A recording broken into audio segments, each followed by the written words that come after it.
If you open a hive in February for no good reason, you might kill your entire colony. And I've seen it happen more times than I care to count. Asterisk asterisk. I'm Henry Stonefield, and for 36 years I've watched beekeepers make the same deadly mistakes every February. Today, I'm going to show you exactly what not to do if you want your bees to survive until spring. Because here's the truth most won't tell you: February is the most dangerous month in beekeeping. Your colonies are at their weakest. Their food stores are running low, and one wrong move can undo everything you worked for all year. This isn't theory. This is what I've learned from 3.5 decades of keeping bees alive through the hardest month of the year. Let me take you back to February 2003. I was standing in my apiary on a cold morning, steam rising from my coffee, watching a beginner beekeeper from the neighboring farm do something I knew he'd regret. He was opening hive after hive. "Just checking," he said. "Just curious." By March, half his colonies were dead. See, February feels deceptive. The days start getting longer. You might see a few bees flying on warmer afternoons. You think spring is coming, so you get excited. You want to see what's happening inside. But your bees don't care what the calendar says. They're in survival mode. They've formed a tight cluster to conserve heat, and that cluster is everything. It's a furnace running on honey and bee bodies, keeping the queen alive, keeping the developing brood warm enough to survive. And when you crack open that lid, you're not just taking a peek, you're breaking their furnace apart. Cold air rushes in. The temperature drops. The bees scramble to reform the cluster. Energy they need for survival gets burned just to recover from your intrusion. That's the first rule: never open a hive in February unless you have a very justified reason. What counts as justified? A colony that stopped flying entirely when others are active. Signs of disease that need immediate attention. A hive that feels suspiciously light and might be starving. Curiosity doesn't count. Impatience doesn't count. Wanting to show your friend what's inside doesn't count. I learned this the hard way in my early years. I lost colonies I could have saved, simply because I couldn't leave them alone. I thought I was being diligent. I thought good beekeepers check their hives regularly. But good beekeepers know when not to check. February teaches you patience. Or it teaches you loss. Sometimes both. Now, let's say you absolutely must open a hive. Maybe you're genuinely worried about starvation. Maybe you've seen warning signs that can't wait. Even then, the second rule applies: never pull frames unnecessarily. When you lift a frame from the brood nest in February, you're exposing developing larvae to cold that can kill them in minutes. The nurse bees have been maintaining that brood at precisely 93 degrees Fahrenheit. You pull the frame out into 40-degree air, and that temperature crashes. The brood chills. Development stops. Larvae die or emerge deformed. I've seen beekeepers lose their entire spring buildup because they wanted to just check if the queen is laying. She probably is. Trust her. Trust the process that's worked for millions of years. If you must inspect, keep frames over the hive. Tilt them just enough to see what you need to see. Get them back inside fast. Better yet, don't pull them at all. You can assess a lot from the entrance, from the weight of the hive, from the flight activity on warmer days. This brings me to the third critical mistake: long inspections. If you absolutely have to open a hive in February, and I mean absolutely have to, you need to work fast. I'm talking 5 minutes maximum. Not 20. Not even 10. Pick the warmest part of the day, when temperatures are at their peak, usually between noon and 2 in the afternoon. That's your window. That's your window. You go in with a plan. You know exactly what you're checking for. You do it, and you close up. No standing around deciding what to do next. No having a conversation with another beekeeper while the hive sits open. No taking photographs for your Instagram. Every minute that hive is open, your bees are burning energy to survive the cold you've let in. I remember teaching a young beekeeper named Marcus. Brilliant kid, studied agricultural science. Read all the books. First February working with his own hives, he called me in a panic. One of his colonies wasn't looking right. He said, "Could I come take a look?" I drove over. The hive was already open when I arrived. He'd been inspecting it for 30 minutes, trying to figure out what was wrong. The cluster had broken apart.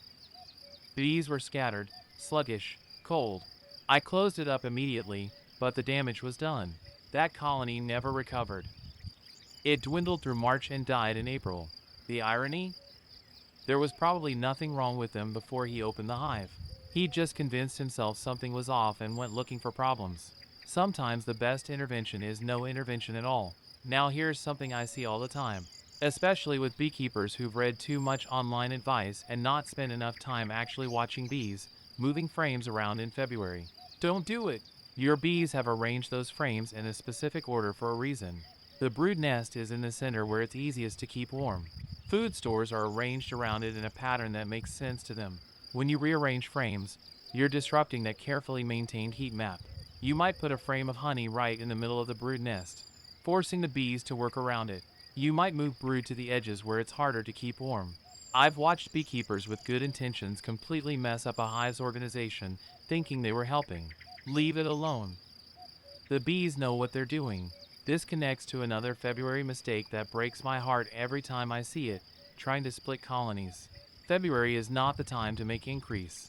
I don't care how strong a colony looks. I don't care if you're desperate for more hives. The population isn't there yet.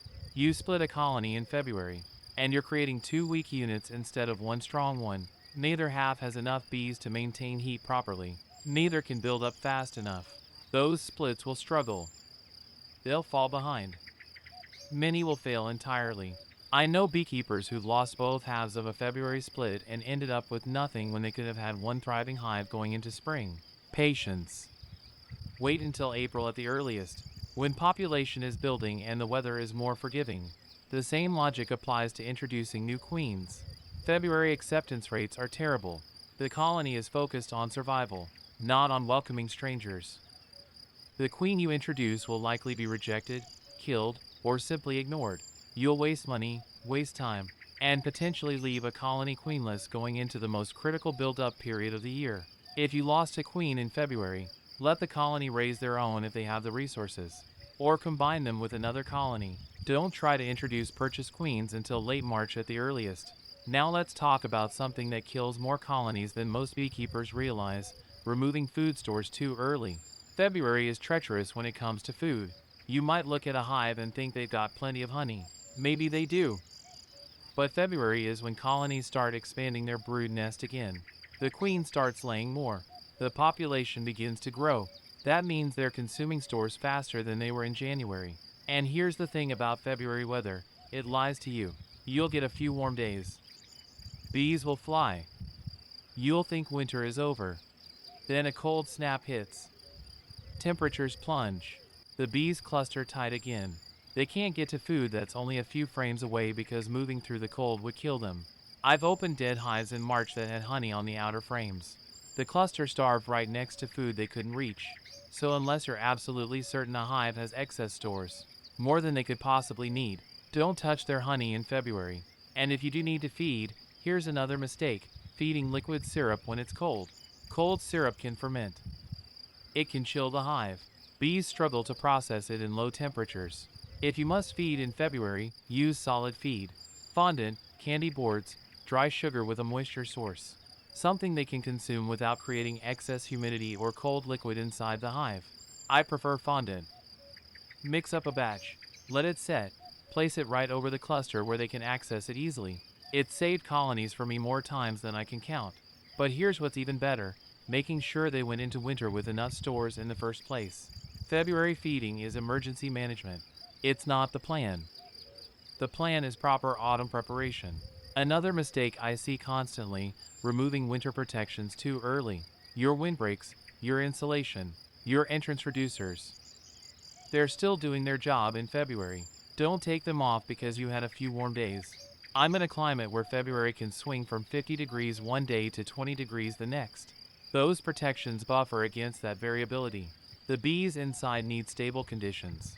They need protection from wind that can rob heat from the hive faster than they can generate it. They need insulation that prevents condensation from dripping cold water onto the cluster. Leave those protections in place until you're consistently seeing warmer temperatures. Late March, early April, depending on your location. I've seen beekeepers get eager. Strip off the insulation in mid-February because they were helping the bees get ready for spring. And then watch those colonies struggle when the next cold front moved through. The bees will tell you when they don't need the protection anymore. Trust them, not the calendar. And here's the final February mistake that costs beekeepers dearly: moving hives to new locations. Do not relocate colonies in February unless it's an absolute emergency. A hive that needs to be moved away from immediate danger.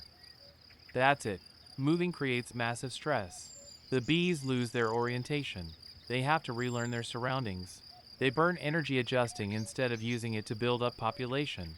In February, when every bit of energy matters, when every bee counts, that stress can completely halt development. I've moved hives in February exactly 3 times in 36 years. Twice because trees had fallen on them. Once because a landowner suddenly decided bees weren't welcome and I had 24 hours to relocate. Every single one of those moves set those colonies back by weeks compared to hives that stayed put. If you want to know more about February management strategies that actually work, or if you've got specific questions about your own situation, drop a comment below. I read every single one, and I'm here to help you keep your bees alive, asterisk asterisk. Now, let me tell you what February beekeeping actually looks like when you do it right. It looks like patience. It looks like walking through your apiary with your hands in your pockets, not your hive tool in your hand. It looks like watching flight activity on warm afternoons, seeing which hives have bees coming and going, noticing which ones are quiet. It looks like hefting hives from the back, feeling the weight, knowing by experience whether they're heavy enough or suspiciously light. It looks like listening, putting your ear against the side of a hive and hearing the gentle hum of a healthy cluster, or hearing nothing, which tells its own story. It looks like trusting that the preparation you did last autumn is going to carry your bees through. Because here's what 3.5 decades has taught me: beekeeping in February is mostly about what you don't do. You don't interfere. You don't second guess. You don't panic. You observe. You stay ready to intervene if there's genuine emergency. But you let the bees do what they've evolved to do. They've survived winters for millions of years without us. Our job is not to mess that up. I think about my mentor, old Thomas, who ran 200 hives back when I was just starting out. He had a saying I've never forgotten: February is when you find out if you prepared right in October. He was right. The colonies that sail through February are the ones that went into winter with young, healthy queens, with adequate food stores properly positioned, with good mite management from the previous year, with strong populations of winter bees. The colonies that struggle in February are usually the ones that have problems we should have addressed months earlier. That's a hard lesson for new beekeepers. You want to fix things now. You want to help. You see a struggling hive and your instinct is to do something. But sometimes doing something makes it worse. I learned this with a colony I called the Fighters. Meanest bees I've ever worked, but productive. They built up strong every year. Filled supers like machines. February of 2011, I noticed they were flying less than my other hives. Not dramatically less, just noticeably. I convinced myself something was wrong. I opened them up on a decent afternoon. Pulled frames looking for the queen, checking brood pattern, searching for problems. I didn't find any problems, because there weren't any. But 3 days later, a cold snap hit. The colony I disturbed went into a weekend. They'd used up energy reclustering after my inspection instead of storing it for the cold. They made it through, but barely. They were a month behind my other hives in spring buildup. Didn't produce even half what they normally would have. All because I couldn't leave well enough alone. That was the year I really internalized what February beekeeping means. It means discipline. It means controlling your urges to intervene. It means trusting the process. Modern beekeeping has given us so many tools. We have technology, monitoring systems, treatments for every problem. But February doesn't care about your tools. February cares about whether you can leave your bees alone. I've trained dozens of beekeepers over the years. The ones who succeed aren't always the ones with the most knowledge. They're the ones with the most restraint. They're the ones who can walk past a hive without opening it, who can feel anxious about their colonies and still choose to wait, who understand that patience is a skill, not a weakness. There's a young beekeeper in my area now, Sarah. She started 3 years ago with 2 hives, lost one the first winter, blamed herself, studied harder, tried to do everything perfect. 2nd February, she was terrified, called me every other day. Should I check them? Should I feed? What if they're starving? I told her the same thing every time. What are you seeing that tells you there's a problem? Nothing, she'd admit. Just fear. I taught her how to have to hive, how to read the entrance, how to trust her observations instead of her anxiety. She made it through February without opening either hive once. Both colonies exploded in spring. She pulled more honey that year than beekeepers with 10 times her experience. This year, she's running 12 hives. She doesn't call me in February anymore. What if I told you that 80% of beekeepers are unknowingly killing their own colonies? Stay with me, because in the next few minutes, you're going to discover the invisible enemies living inside your hives right now. Good afternoon. I'm Henry Stonefield, and for 36 years I've watched bees thrive and I've watched them die. Today, as part of this Master Beekeeper Program, I want to share something that keeps me awake at night, the silent crisis happening in apiaries across the world. Let me start with a confession. 20 years ago, I lost an entire apiary, 43 colonies. Gone. Not to pesticides, not to bad weather, to something far more insidious, my own ignorance about colony health management. I remember walking through that apiary on a cold February morning. The silence was deafening. No hum, no movement, just empty boxes and the weight of failure on my shoulders. That day changed everything. See, here's what most beekeepers don't understand. Disease prevention isn't about treating sick bees. It's about never letting them get sick in the first place. Asterisk, asterisk. Think about it this way. Your hive is like a city, a densely populated city where 50,000 individuals live in close quarters, share food, touch each other constantly, and work in the same spaces day after day. Now imagine one citizen gets the flu. How fast does it spread? In human cities, we have hospitals, vaccines, sanitation systems. In a hive, all they have is us. Let me walk you through the foundation of apiary health management, the way I wish someone had taught me 3 decades ago. Regular inspection isn't just good practice. It's your early warning system, asterisk, asterisk. But here's where most people get it wrong. They think inspection means cracking open every hive every week, disrupting the colony, stressing the bees, wasting time and resources. No, inspection starts with observation, external observation.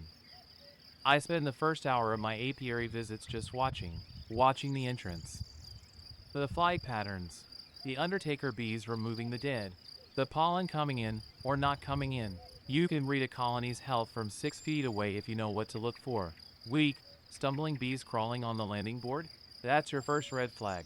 Deformed wings folded awkwardly against bodies? Varroa destructor is already winning. Spotty brood patterns when you do open the hive? The queen is either failing or something is killing larvae faster than she can lay. These signs don't lie. But you have to be there to see them. You have to care enough to look. Now let's talk about the monster in the room. The one that's probably in your hives right now. Varroa destructor.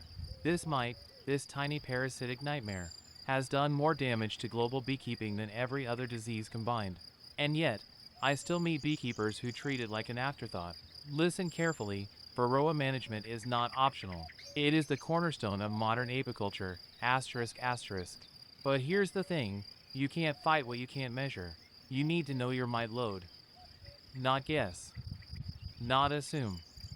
No, there are 3 reliable methods: the sticky board, the sugar shake, and the alcohol wash. I personally use the alcohol wash because it gives me an exact count, even though it means sacrificing 300 bees. Those 300 bees are my insurance policy for the other 49,700. A mite count above 3% in spring or summer? You are in the danger zone. Above 5%? You're watching a colony circle the drain. Treatment timing is everything. You can't just throw chemicals at the problem whenever you feel like it. You treat after honey flow, when you can remove supers. You treat again in late fall when brood rearing slows down and mites have fewer places to hide. And here's the critical part. You must rotate your treatments. Varroa mites develop resistance faster than pharmaceutical companies develop new treatments. If you use the same active ingredient year after year, you're breeding super mites. Oxalic acid 1 year, formic acid the next, thymol-based treatments in rotation. Keep them guessing. But even with perfect Varroa control, you can still lose everything if your hygiene protocols are weak. Let me tell you about contamination vectors. Every tool you use, every frame you move, every glove you wear, can carry pathogens from hive to hive. American foulbrood spores can survive for decades in old equipment. Decades. I learned this lesson the expensive way. I bought used equipment at an auction. Beautiful old cypress boxes, well made, cheap. I was so proud of that deal. 3 months later, I had my first case of AFB. The spores were already in the wood. I burned everything. The boxes, the frames, the foundation. Burned it all and buried the ashes. And I haven't bought used equipment since. Your hive tool needs to be cleaned between every hive, not every apiary. Every single hive, asterisk asterisk. I carry a small torch and I flame my tools between colonies. It takes 30 seconds. Those 30 seconds have saved me from disasters I'll never even know about. Wax rotation is another thing people ignore until it's too late. Old, dark comb is beautiful in its own way. Those deep browns and blacks. Evidence of generations of bees. But it's also a pathogen reservoir. Every cell in that old comb has been used dozens of times. Pupae have grown there, waste has accumulated there, and pesticides have concentrated there. The wax itself becomes toxic over time. I replace broodcomb every 3 years. Foundation in honey supers gets replaced every 5 years. Yes, it costs money. But you know what costs more? Replacing dead colonies. Now, let's discuss something that spreads disease faster than anything else in the apiary: robbing behavior. Robbing is a disease superhighway. When strong colonies rob weak ones, they're not just stealing honey, they're exchanging pathogens, mites, viruses, and every problem the weak colony has. Then they bring it all home to their own hive. Prevention is simple but requires discipline. Reduce entrances on weak colonies. Never leave equipment with honey exposed near the apiary. Never spill syrup while feeding. And always feed at dusk when robbing behavior is minimal. I once watched a beekeeper set up feeders in broad daylight, then leave for the afternoon. By the time he came back, it was chaos. Thousands of bees fighting, stinging each other, dying on the ground. 3 colonies went queenless that day from the disruption, all because he couldn't wait 6 hours.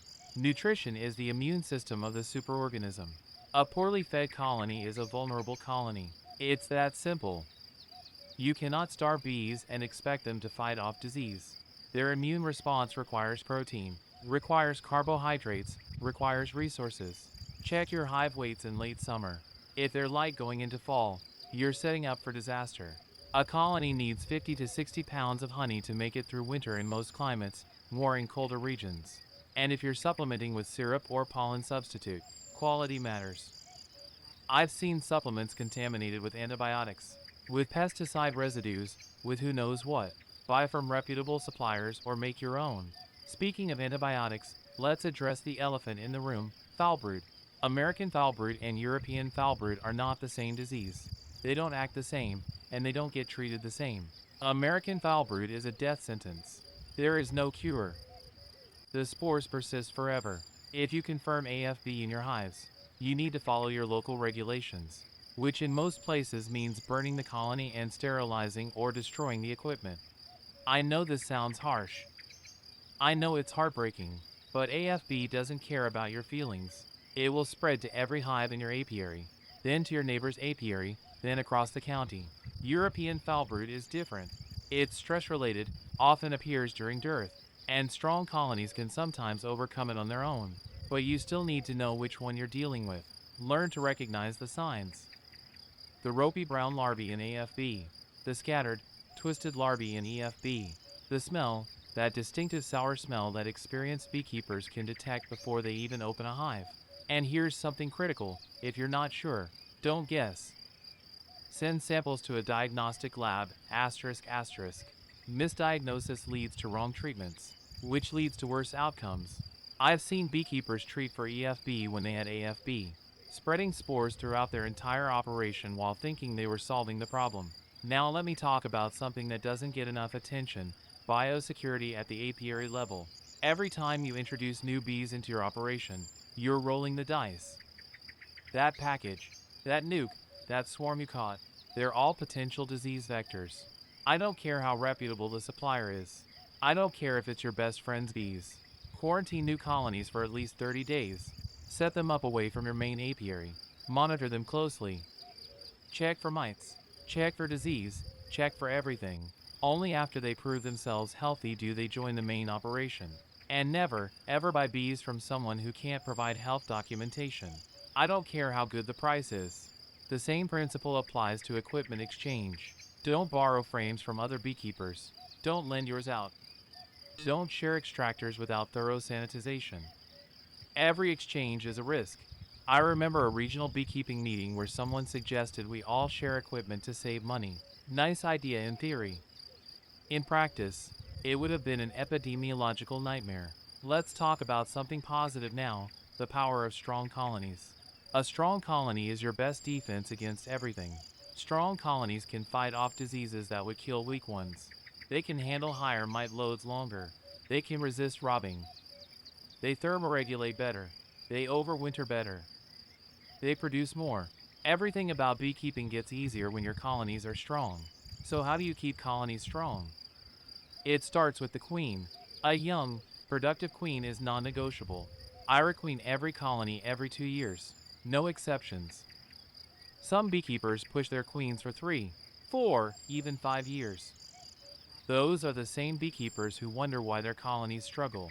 A failing queen produces spotty brood patterns, which means fewer bees, which means a weaker colony, which means vulnerability to disease and pests. It's a death spiral. Good genetics matter too. Select for hygienic behavior, for mite resistance, for gentleness, for productivity. The bees tell you what works in your climate and your management style. I keep detailed records of every colony, production numbers, temperament, disease resistance, overwintering success. After a few years, patterns emerge. Those patterns guide my breeding decisions. Which brings me to record keeping. If you're not keeping records, you're flying blind. I know. Paperwork is boring. It takes time. But let me tell you what records have saved me from. In 2019, I noticed a pattern in my notes. 3 colonies in one apiary were consistently underperforming. Same location, same management, different results. I went back through 2 years of records and found the common thread. All 3 had been requeened with stock from the same supplier. That supplier's genetics didn't work in my environment. Without records, I would have kept making the same mistake, kept buying those queens, kept wondering why some colonies struggled. Records also protect you legally. If someone claims your bees caused a problem, your treatment records can prove your due diligence. If a honey buyer questions your practices, your documentation demonstrates professionalism. At minimum, record treatment dates, products used, dosages, and withdrawal periods. Record disease observations, even if it's just a note that says colony looks healthy. Record when you requeen, when you split, when you harvest. It doesn't need to be complicated. A simple notebook works. A spreadsheet works. There are apps designed for beekeepers. Find what works for you and use it consistently. Now, let's address something that makes many beekeepers uncomfortable: preventive treatment. Here's my position, and it's based on decades of experience and modern veterinary science. Preventive treatment with antibiotics is worse than useless. It's actively harmful, ****. When you give antibiotics to healthy colonies just in case, you accomplish 3 things, all of them bad. First, you create antibiotic-resistant bacteria. Those bacteria don't care about your good intentions. They evolve, they spread, and they make real infections untreatable. Second, you disrupt the colony's natural microbiome. Bees have beneficial bacteria that help with digestion, immunity, and overall health. Antibiotics kill those too. Third, you create a false sense of security. You think you're protecting your bees, so you get sloppy with actual biosecurity measures. I've never given preventive antibiotics. Not once in 36 years. And my losses are below the national average every single year. You know what I do instead? I maintain strong colonies. I manage mites aggressively, I practice excellent hygiene, and I monitor constantly. That's real prevention. Now, therapeutic treatment is different. If you have a confirmed disease that responds to medication, and a veterinarian prescribes it, then yes, treat. But follow the rules. Follow withdrawal periods. Don't harvest honey from treated hives. The regulations exist for good reasons. Antibiotic residues in honey aren't just a legal problem. They're a public health problem and a market access problem. Several countries won't accept honey from regions with poor antibiotic stewardship. Your shortcuts affect every beekeeper in your area. Let's shift gears and talk about seasonal health management. Spring is when problems from winter become visible. This is when weak colonies fail, when nosema becomes apparent, when queens that barely made it through winter start to falter. Spring inspection is critical. You're looking for brood patterns. You're assessing stores. You're checking for diseases that took hold during winter confinement. This is also when you take your first mite count of the season. Mites have been reproducing all winter on that precious winter brood. Even if you treat it in fall, you need to know your spring numbers. Strong colonies in spring get stronger fast. The nectar flow is coming, populations are exploding, and everything looks great. Don't get complacent. This is when you prevent swarming, when you make splits, when you set up your colonies for success. Summer is production time, but it's also stress time. High temperatures, potential dearth periods, intense foraging activity, all of it puts pressure on colonies. Watch for robbing during dearth. Watch for water stress during heat waves. Watch for pesticide exposure during crop spraying. And keep monitoring mites. Summer is when mite populations can explode. By the time you see deformed wing virus, you've already lost control. Fall is preparation time. This is your last chance to set colonies up for winter success. Fall mite treatment is non-negotiable. Those mites will reproduce on your winter bees, weakening them before they even have to survive winter. Winter bees infected with viruses don't live long enough to raise spring brood. Check stores. Make sure every colony has enough food. Feed if necessary, but feed early enough that they can cure and cap the syrup before cold weather. Assess queens. A failing queen going into winter means a dead colony by spring.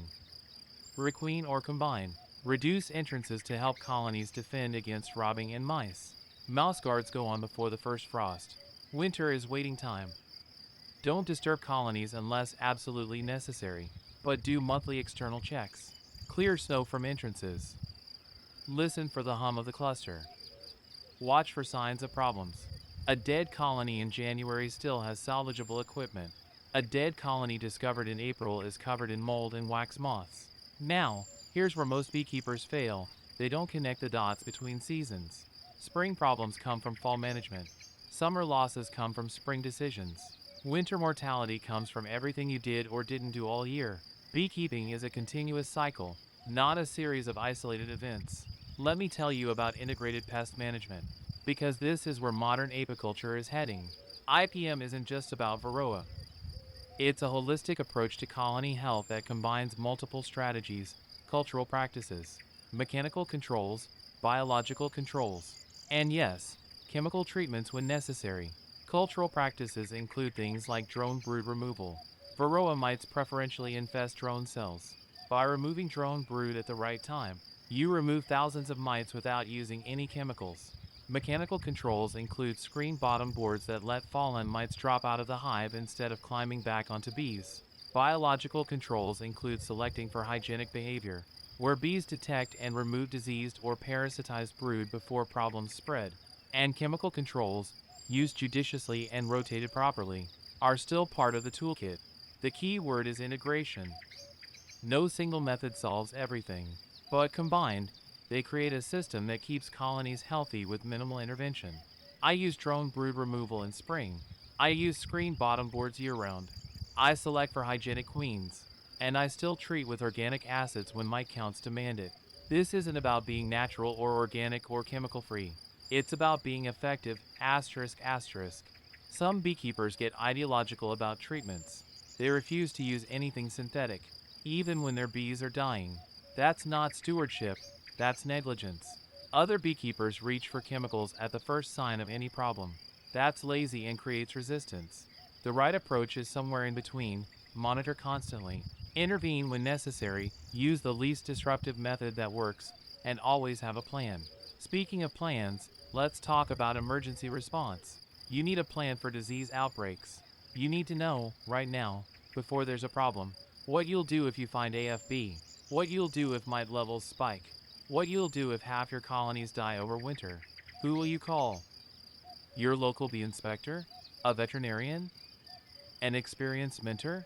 Where will you source replacement queens on short notice? Do you know 3 suppliers, in case your first choice is sold out? What equipment do you have for emergency splits? For combining colonies? For treating diseases? I keep an emergency kit in my bee truck. Extra frames with foundation. Small hive beetle traps. Oxalic acid and a vaporizer. Entrance reducers. Queen cages. Syrup feeder. Most years, I never touch half of it, but the year I need it, it's there. The time to prepare for an emergency is before the emergency happens. Now, let me address something that's becoming increasingly important: environmental contamination. Our bees don't live in a vacuum. They forage in agricultural areas, suburban areas, areas treated with pesticides, herbicides, fungicides. They bring those chemicals back to the hive. You can do everything right in your apiary and still have sick bees because of what's happening 3 miles away. This is why location matters so much. I've moved apiaries because the surrounding land use changed. A field that was pasture became corn. Corn means neonicotinoids. Neonicotinoids mean dead bees. Was it expensive to move? Yes. Was it necessary? Absolutely. You can't control what neighbors spray, but you can choose where you put your bees. Scout locations carefully. Talk to landowners. Understand what crops are nearby and how they're managed. And here's something that surprises people: sometimes the healthiest apiaries are in cities. Urban areas often have more floral diversity than agricultural monocultures. Parks, gardens, street trees. They provide continuous forage without the pesticide load of intensive farming. I have apiaries in 3 environments: rural, suburban, and urban. My urban colonies consistently produce more honey and have lower disease pressure. The data doesn't lie, but regardless of location, you need to monitor for pesticide exposure. Watch for sudden colony collapses during bloom periods. Watch for disoriented bees, twitching bees, piles of dead bees at entrances. If you suspect pesticide kill, document everything. Take photos. Collect dead bee samples. Contact your agricultural extension office. File reports. This isn't just about your losses. It's about creating a record that protects all beekeepers in your area. Now let's discuss something practical: the economics of disease prevention. I hear beekeepers complain about the cost of treatments, of new equipment, of regular requeening. They see it as an expense. I see it as insurance. A bottle of oxalic acid costs $20. A replacement colony costs $200. Which would you rather pay? A new queen costs $40. The lost production from a failing queen costs you $150 in honey. The math is simple: quality hive tools, proper protective equipment, a good smoker. These aren't luxuries. They're business investments that pay for themselves many times over. Cheap beekeeping is expensive beekeeping. I learned this the hard way. Early in my career, I bought the cheapest everything: bargain suits that tore, discount tools that bent, budget feeders that leaked, knockoff treatments that didn't work. I thought I was saving money. I was hemorrhaging it. Now I buy quality equipment once instead of cheap equipment repeatedly. I invest in proven treatments instead of experimenting with home remedies. I pay for veterinary advice instead of guessing. My costs per colony are higher than they used to be. My losses are a fraction of what they were. My production is double. The return on investment is undeniable. If you're in this for profit, disease prevention isn't optional. It's foundational. Dead bees don't make honey. Sick bees don't make honey. Only healthy, strong colonies produce. And if you're in this as a hobby, you owe it to your bees to do it right. These are living creatures that depend entirely on your competence. They deserve better than neglect. Let me talk about something that's often overlooked: the psychological aspect of colony loss. Losing bees hurts. It just does. You invest time, money, emotion into these colonies. You name them. You worry about them. And then one day you open a hive and find it dead. It's easy to get discouraged. It's easy to blame yourself. It's easy to quit. I've been there. Multiple times. That February morning I mentioned earlier wasn't my only disaster. I've had years where I lost 40% of my colonies. Years where nothing I did seemed to work. Here's what kept me going: failure is part of the learning process. Every dead colony taught me something. What didn't work? What I missed? What I'll do differently next time? The beekeepers who succeed aren't the ones who never lose colonies. They're the ones who lose colonies, figure out why, and adjust. Keep records of your losses too, not just your successes. Write down what went wrong. Look for patterns. Were your losses concentrated in one apiary? One supplier's queens? One treatment protocol? The data will tell you things you don't want to hear. Listen anyway, and connect with other beekeepers. Not just online, where everyone's an expert. In person, at bee club meetings, at field days, and when you do lose colonies to pesticide exposure, document it. Take samples. File reports. The data matters, even if individual incidents feel hopeless. Now let's talk about something that gets overlooked, the human factor in colony health. Your stress becomes their stress. I've watched beekeepers rush through inspections because they're behind schedule, slamming boxes, crushing bees, leaving frames out too long in cold weather. Then they wonder why colonies are aggressive or failing. Bees respond to calm, deliberate handling. They respond to confidence. They can sense when you're afraid or rushed or angry. Take your time. Move smoothly. Work during good weather when bees are foraging. Use smoke properly, just enough to mask alarm pheromones. Not so much you're fumigating them. I've made all the mistakes. I've been the rushed beekeeper. I've been the careless one. And I've paid for it with stings, with damaged colonies, with worse outcomes. Good beekeeping is slow beekeeping. It's thoughtful beekeeping. It's present beekeeping. You can't check your phone while you're in a hive. You can't be thinking about your next appointment. You have to be there, fully there, reading what the bees are telling you. If you want to know more about developing this kind of attention, about reading colonies at a deeper level, leave a comment.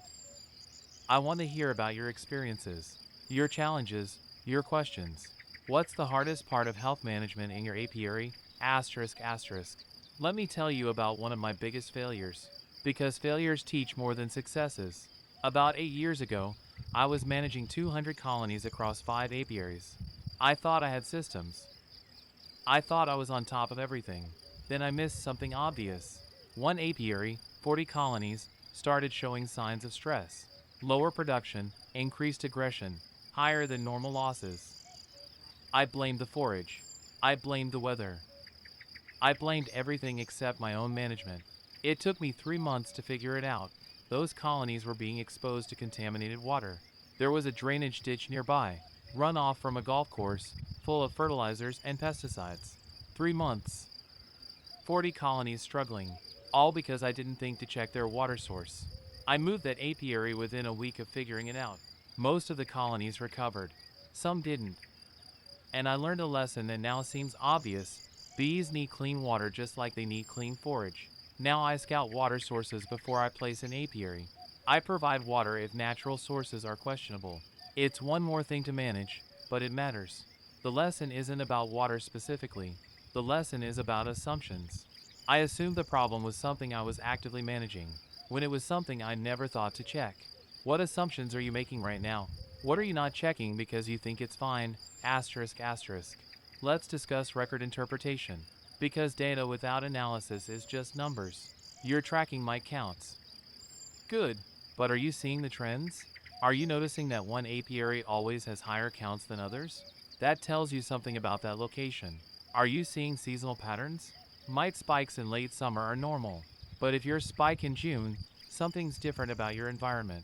You're recording production. Excellent, but are you correlating it with treatment timing? With queen age? With genetics? Those patterns will make you a better beekeeper. I spend winter evenings analyzing the previous season's data. I look for correlations I might have missed. I look for early warning signs I didn't catch in real time. Last winter, I noticed something interesting. Colonies that showed high mite counts in early spring, even after fall treatment, consistently had lower production all season. Not surprising, but it quantified the cost of inadequate fall treatment. That analysis changed my fall treatment protocol.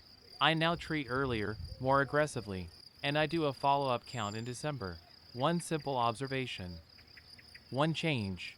15% increase in spring colony strength. That's the power of paying attention. So here's what I want you to take away from today. Colony health isn't one thing. It's not just mites, or disease, or nutrition. It's everything, all the time, connected. You prevent problems by being present, by observing, by acting before crisis hits. You manage varroa aggressively and intelligently. You rotate treatments. You measure results. You maintain impeccable hygiene. You clean tools. You rotate comb. You protect against contamination. You keep strong colonies with young queens and good genetics. You feed properly. You position hives thoughtfully. You respond to what the bees tell you. And you keep records, because memory lies but data doesn't. 20 years ago, I lost 43 colonies because I didn't know these things. Today I'm going to tell you an anecdote from my personal life that will help you on your path. What if I told you that bees taught me more about life in 3 months than my entire existence in the city? Stay until the end because what I discovered changed my perspective forever. 5 years ago, at 25 years old, I made a decision many called madness. I left my downtown apartment, my office job, my predictable routines. I left everything to return to my grandparents' land, up in the mountains, where silence speaks louder than any horn. At first, it was fear. Fear of loneliness, fear of failure, fear of not fitting back into a world I had abandoned so long ago.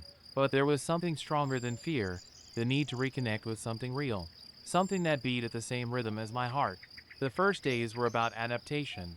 I cleaned the old stone house, repaired fences, walked every corner of those lands that held the footsteps of generations. And it was during one of those walks when I saw them. A swarm of bees danced around a blooming almond tree. I stopped, not out of fear this time, but out of fascination. There was something hypnotic about their movement, something that seemed to contain an encrypted message I couldn't yet decipher. For weeks, I returned to that same place. I watched them at dawn, when dew still glistened on the flowers. I watched them at noon, in their productive frenzy. I watched them at sunset, when they returned loaded to their hive. And then it happened. One morning, while drinking coffee sitting on a nearby log, I witnessed what beekeepers call the waggle dance. A worker had just returned and, on the entrance comb, executed precise circular movements, vibrated her abdomen, traced figure eights in the air. Other bees surrounded her, attentive, reading her language. Later I learned she was indicating where to find food, the exact distance, the precise direction relative to the sun. But in that moment I only felt a chill run down my spine. I was witnessing pure communication, collective intelligence, a system perfected over millions of years, asterisk asterisk. That afternoon I went down to the village. I looked for old Tomas, the only beekeeper left in the area. I told him what I had seen. He smiled with that wisdom that only decades of experience bring.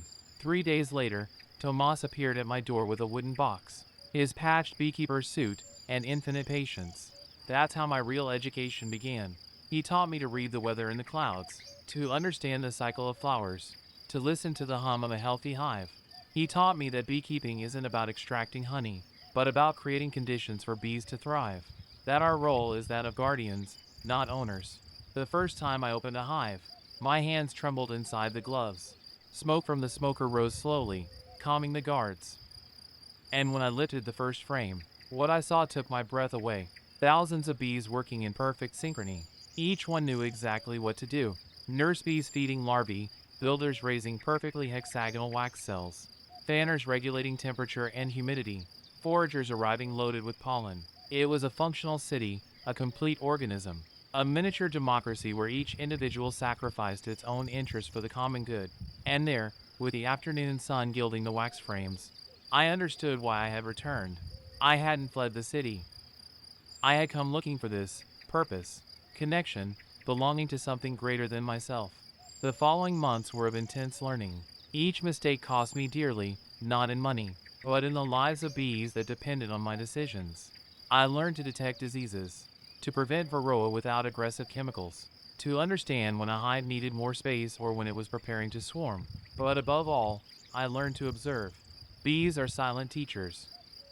They teach you patience because you can't rush them. They teach you humility because their world existed long before you and will continue after.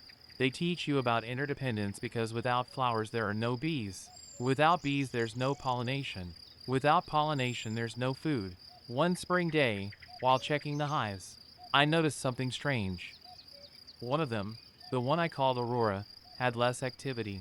The bees entered and left with less energy. The zumbido sonaba diferente, mas apagado. I opened carefully. What I saw froze my blood. The queen had died and the colony was in chaos. Without her guiding pheromone, without her ability to lay eggs, the entire hive was doomed. But then I observed something extraordinary. The workers had begun building queen cells, larger, special ones. They had selected young larvae and fed them exclusively with royal jelly. They were creating new queens. The colony was saving itself. For days I observed that process. The queen cells grew, elongated and rough, and when the first princess emerged, slender and golden, I knew I was witnessing an evolutionary miracle. That new queen would have to fight against her sisters, the other princesses. Only one would survive. Then she would fly on her mating flight, mating with up to 20 drones in full flight, storing enough sperm for her entire life. And finally she would return to rule, laying up to 2,000 eggs daily for years. All that complexity, all that perfection, happening in a simple wooden box in my garden, asterisk asterisk. As the seasons passed, my apiary grew. From one hive I went to 5, then to 10. But I never lost sight of the principle Tomas taught me. Ecological beekeeping isn't about how much you produce, but how you produce it. I refused to use aggressive chemical treatments. Instead, I implemented integrated management practices. Hives with good ventilation, young and vigorous queens, natural feeding, respect for the bees' cycles. The first years were economically tough. I produced less honey than industrial operations. But my honey was different. It was unheated honey, without aggressive filtering, with all its pollen and propolis intact. It was honey that tasted like mountains, like wildflowers, like time and patience. And people noticed. Visitors started arriving. First curious neighbors, then families from the city seeking to reconnect with nature. Later schools wanting their students to understand where food comes from. That's how my educational agritourism project was born. I built an observation room with glass windows where visitors could watch the bees work without disturbing them. I created workshops where children could learn about pollination, about the importance of biodiversity, about how every small action counts. I remember a girl, maybe 8 years old, who came with her school. She was terrified of bees. She stood far back while her classmates approached the observation window. I sat next to her. I told her that bees don't want to sting, that stinging means death for them, that they only defend when they feel threatened. I told her about how bees see flowers, about ultraviolet patterns invisible to us that guide them like airport runways. Slowly, she approached. First one step, then another, until she was pressed against the glass, eyes wide with wonder. At the end of the visit, she hugged me. When I grow up, she whispered, I want to take care of bees too. That moment reminded me why I had left the city. Not to escape, but to find purpose. And that purpose was multiplying, spreading like pollen in the wind, asterisk asterisk. But beekeeping alone wasn't enough. The land demanded more. My grandparents had raised sheep here, and the old stone barn still stood, waiting. I started researching ecological livestock farming. I read about regenerative grazing, about how properly managed animals can restore soil health rather than degrade it, about how biodiversity and productivity aren't opposites, but allies. I started small. For sheep, an old breed adapted to mountains. I named them after seasons: spring, summer, autumn, winter. They grazed the slopes, their hooves aerating the soil, their manure fertilizing the land. And something magical happened. Where the sheep grazed, wildflowers bloomed more abundantly the following year. More flowers meant more food for the bees. More bees meant better pollination. Better pollination meant healthier plants. Healthier plants meant better grazing. It was a virtuous cycle, each element strengthening the others. I expanded gradually. Added chickens that followed the sheep, scratching through manure, eating parasites, further fertilizing the soil. Their eggs, golden yolk from the diverse diet, became another source of income. Then came the vegetable garden, not rows of monoculture, but polyculture beds inspired by forest ecosystems. Tomatoes grew alongside basil, which repelled pests. Beans fixed nitrogen for heavy feeding squash. Flowers throughout attracted beneficial insects. And always, everywhere, the bees, pollinating, connecting, weaving the web that held everything together, asterisk asterisk. People started calling what I was doing modern ecological farming, but I saw it differently. This wasn't modern. This was ancient wisdom, refined over millennia, now backed by scientific understanding. My grandparents knew these principles instinctively. They rotated crops, kept diverse animals, left hedgerows for wildlife. They didn't call it biodiversity management or ecosystem services. They just called it good farming. I was simply rediscovering what had been forgotten in the rush toward industrialization. The economic model was challenging. I couldn't compete with factory farms on price. A dozen of my eggs cost more than supermarket eggs. My honey was triple the price of imported honey. My lamb was premium priced. But I wasn't selling just products. I was selling story, transparency, values. People who bought from me knew the chickens had scratched in real dirt, that the bees had never touched sugar water, that the lambs had grazed on flower-filled meadows. They knew because they could visit, they could see, they could connect. And increasingly, people wanted that connection. The agritourism aspect grew. I started offering weekend workshops, introduction to beekeeping, understanding regenerative farming, from hive to table, the journey of honey. Participants came from cities, stressed and disconnected. They arrived Friday evening, tense and checking phones constantly. By Sunday afternoon, they left transformed, calmer, more present, with dirt under their fingernails and light in their eyes. One participant, a corporate lawyer named Sarah, cried during the bee workshop. I'd forgotten life could be this simple, she said. This real. 6 months later, Sarah returned. She quit her job. She was looking for land. She wanted to start her own project. Stories like Sarah's became common. I was accidentally becoming not just a farmer, but a catalyst for others' transformations. But it wasn't all poetry and transformation. There were brutal realities too. The first winter, I lost 3 hives to cold and starvation. I had miscalculated their honey reserves. My mistake. Their death. I sat in the snow, looking at the silent hives, and wept. These weren't just economic losses. These were living communities I'd failed to protect. Tomas found me there. He didn't offer empty comfort. Every beekeeper loses hives, he said. The question is whether you learn from it. I did learn. I learned to leave more honey, to insulate hives better, to check winter stores more carefully. The next winter, all my hives survived. There were predators too. Bears came for honey. Hawks took chickens. Foxes tried for lambs. At first, my instinct was to fight, to exclude, to protect my assets. But then I remembered the bees' lesson: everything is connected. The bears were here first. This was their land before it was farmland. Instead of electric fences, I moved hives closer to the house, used bear-proof containers for honey storage. We coexisted. The hawks took weak chickens, the ones that would have suffered anyway. They were doing natural selection's work. I accepted reasonable losses as the cost of running a truly ecological operation. And slowly, I noticed something. As I worked with nature rather than against it, the farm became more resilient. Diverse predators meant no single pest exploded in population. Diverse crops meant some always succeeded even when others failed. Diverse income streams meant a bad honey year didn't sink the whole operation. Diversity wasn't just ecological wisdom. It was economic wisdom too, asterisk asterisk. Year 3 brought the biggest challenge: drought. Spring rains never came. The wildflowers, usually abundant, barely bloomed. The bees struggled to find forage. I watched my carefully built system stress under the pressure. Hives started consuming their reserves. The sheep grazed on drying grasses. The garden wilted despite hand watering. But here's what didn't happen: complete collapse. The system's diversity saved it. When wildflowers failed, the bees turned to garden vegetables and herbs. When pasture dried, sheep browsed on drought-resistant shrubs. The chickens thrived on insects that multiplied in the heat. An industrial monoculture would have failed completely. My ecosystem adapted. By summer's end, we had survived.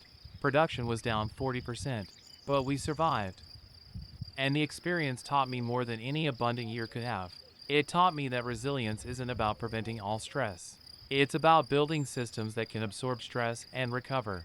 It's about redundancy, diversity, and flexibility. These were lessons the bees had been trying to teach me all along. A strong hive doesn't depend on one food source. It maintains flexibility, adaptability, resilience, asterisk asterisk. As my 4th year began, the project had evolved beyond my wildest initial imaginings. What started as one man's return to ancestral land had become a small but vibrant ecological enterprise.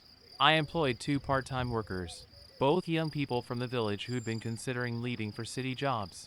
Maria helped with the livestock and gardens. Carlos managed the agritourism and workshop bookings. We formed a small cooperative with 3 neighboring farms, all practicing similar ecological methods. Together we shared equipment, knowledge, and marketing. We were stronger together than apart, just like bees in a hive. The education programs expanded. Local schools now brought classes regularly. We developed curriculum-aligned programs about ecology, agriculture, and sustainability. Children who'd never seen where food comes from suddenly understood. I remember a boy asking, if bees are so important, why do people kill them with pesticides? It was a child's question, but it cut to the heart of everything. Why indeed? I explained about industrial agriculture, about the pressure to produce more and cheaper, about how we've lost sight of long-term consequences in pursuit of short-term gains. But I also told him about the growing movement of farmers choosing different paths. Change is happening, I said, and it starts with people like you asking questions like that. The technical aspects of ecological beekeeping became second nature. I learned to read a hive's health by its entrance activity. A strong hive has purposeful traffic, bees departing with determination, returning heavy with pollen in rainbow colors, yellow from dandelions, orange from poppies, gray-blue from phacelia. I learned the seasons through the bees' eyes. Spring meant frantic expansion, adding supers as the hive exploded with new life. Summer meant watching for swarm preparations, ensuring adequate space. Autumn meant harvest and preparation, leaving enough stores for winter. Winter meant restraint, resisting the urge to open hives, trusting them to cluster and survive. Each season taught patience, observation, trust in natural processes. The livestock integration deepened. I implemented rotational grazing, moving the sheep every few days to fresh pasture. Behind them came the chickens in a mobile coop, scratching through manure, breaking parasite cycles, spreading fertility. The land responded. Soil that had been compacted and depleted began to soften, darken, come alive. I sent samples to a lab. Organic matter was increasing. Microbial life was exploding. The land was healing. And with healthier soil came healthier plants. The pasture became more diverse. Species I hadn't planted appeared: clover, plantain, chicory. The sheep selected their own balanced diet from this salad bar of forages. The bees benefited enormously. More plant diversity meant longer bloom periods, more varied nutrition. My honey became more complex in flavor, reflecting the terroir of this particular mountain, this particular season. I started keeping detailed records, not just production numbers, but observations. When did the first almond bloom? When did swallows return? When did I hear the first frog? These phenological markers told stories about climate, about ecosystem health, about the interconnection of all life here. One spring, the swallows arrived 2 weeks early. The almonds bloomed 3 weeks ahead of schedule. The bees began foraging in February instead of March. Climate change wasn't an abstract concept anymore. It was happening here, measurable, undeniable. But I also noticed adaptation. The bees adjusted their cycles. Plants bloomed in new patterns. The system was resilient, but it was changing. And that meant I needed to change too, to remain flexible, to keep learning. This is what ecological farming teaches: humility in the face of complexity, willingness to adapt, recognition that we're participants in systems far older and wiser than ourselves. Asterisk asterisk.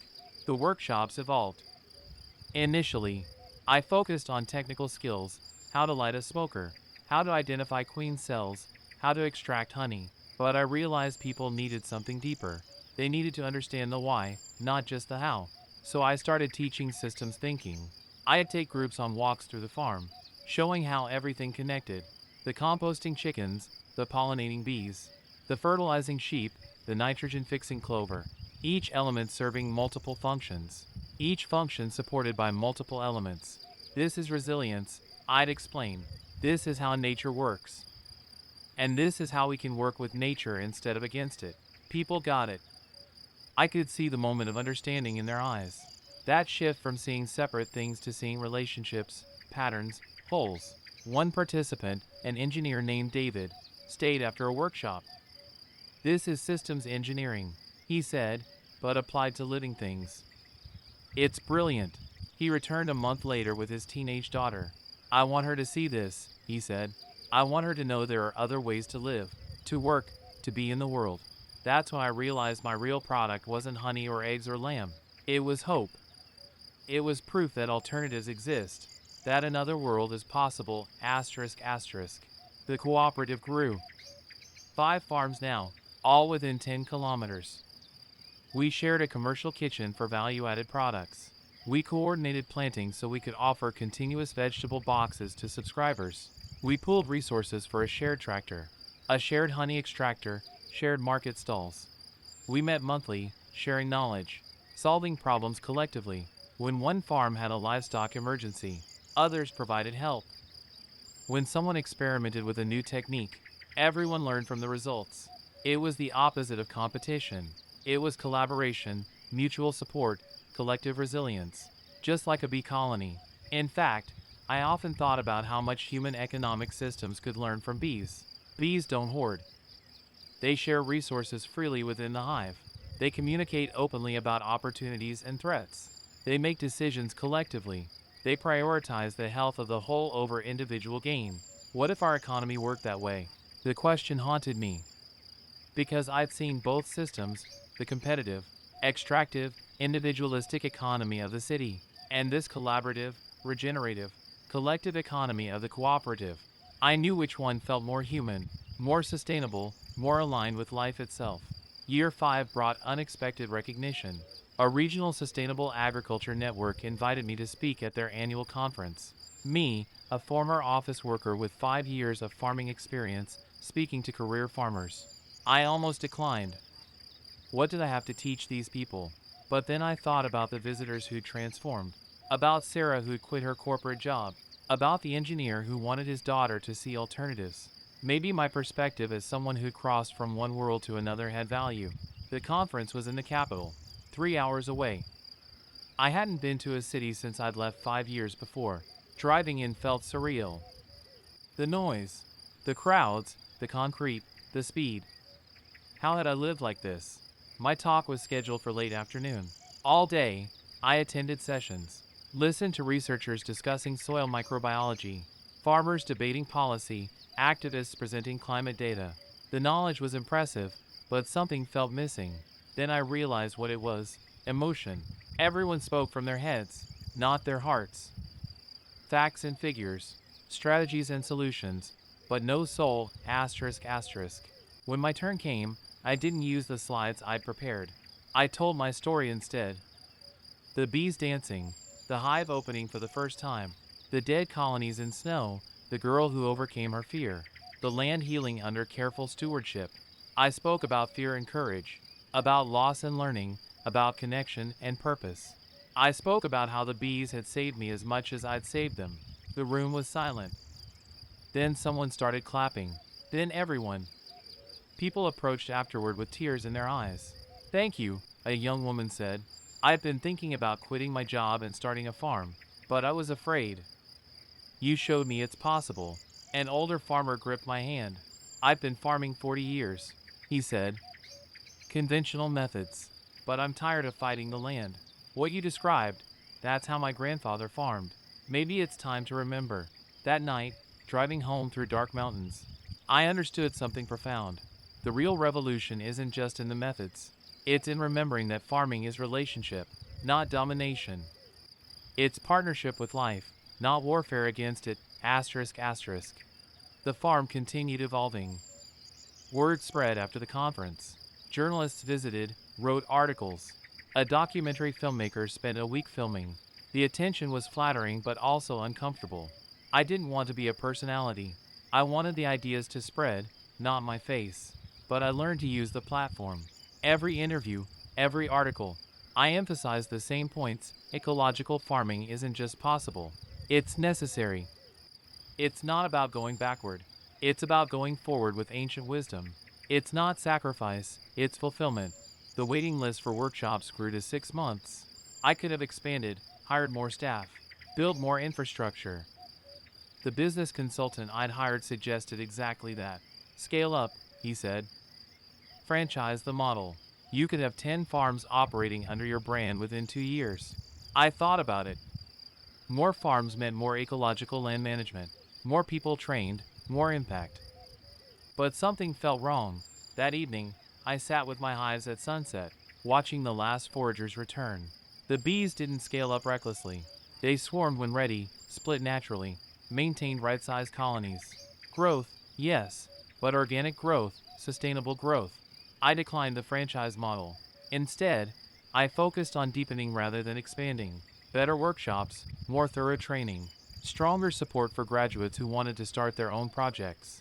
Quality over quantity, depth over breadth, relationship over transaction. Very be like, actually, if you're feeling inspired by this journey, if you're wondering how these principles could apply to your own life or community, leave a comment. Share your thoughts, your questions, your own stories. I read every single one, and your perspectives help this conversation grow richer. What aspects of ecological farming interest you most? What's holding you back from making changes in your own life? Asterisk asterisk. The cooperative launched a small-scale processing facility. We could now make cheese from sheep milk, cure meats, bottle honey in various sizes, create gift boxes. Value-added products meant better income for everyone, but we maintained principles. No industrial equipment that required massive throughput to justify costs. No pressure to produce volume over quality. Everything remained human scale, handcrafted, traceable. Our products cost more. Significantly more. A jar of our mountain honey cost what 3 jars of supermarket honey cost. Our lamb was double the price of commodity meat, yet we sold everything we produced. Because people increasingly wanted to know their food story. They wanted to support systems aligned with their values.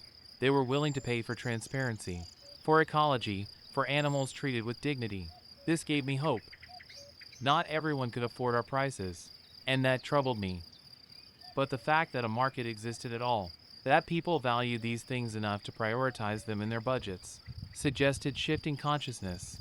The children who visited the farm particularly moved me. They arrived with ideas shaped by industrial food systems. They thought milk came from cartons, eggs from styrofoam trays, honey from plastic bears.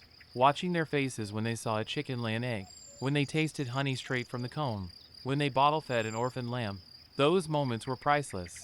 One boy, maybe 10, stood watching bees for half an hour. Just watching.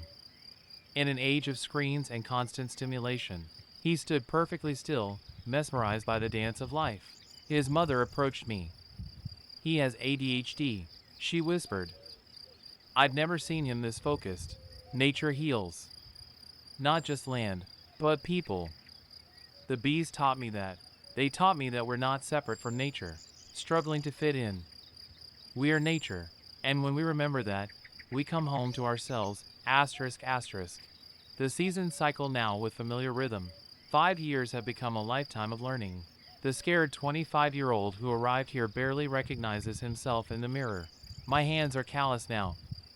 My skin weathered by sun and wind. I move slower, observe more, speak less. The mountain has shaped me as surely as water shapes stone. The bees continue teaching. Every day, every season, every open hive reveals new mysteries. I'll never master beekeeping. I'll only deepen my apprenticeship to these ancient creatures, asterisk asterisk. People ask if I miss the city. I tell them I miss nothing. But that's not quite true. I miss who I thought I had to be. I miss the illusion of control. I miss the simplicity of disconnection. What I don't miss is the emptiness. The feeling of living someone else's life. The suspicion that there had to be something more. Because there is something more. It's here, in dirt under fingernails and bees humming in afternoon sun. It's in lambs wobbling on new legs and seeds becoming food. It's in the ancient conversation between human hands and living land, asterisk asterisk. This isn't everyone's path. Not everyone needs to leave cities or start farms, but everyone needs connection, to place, to purpose, to something larger than themselves. For me, that connection came through bees, through tiny creatures performing their eternal dance, teaching patience and observation and humility. Your connection might look different, but I promise you, it's there, waiting. The question is whether you're brave enough to find it, asterisk asterisk. My grandfather used to say, the land remembers those who love it. I understand now. This land remembers his footsteps, his care. And someday it will remember mine, not because of what I extracted, but because of what I gave back. Not because I conquered, but because I listened. Not because I owned, but because I belonged.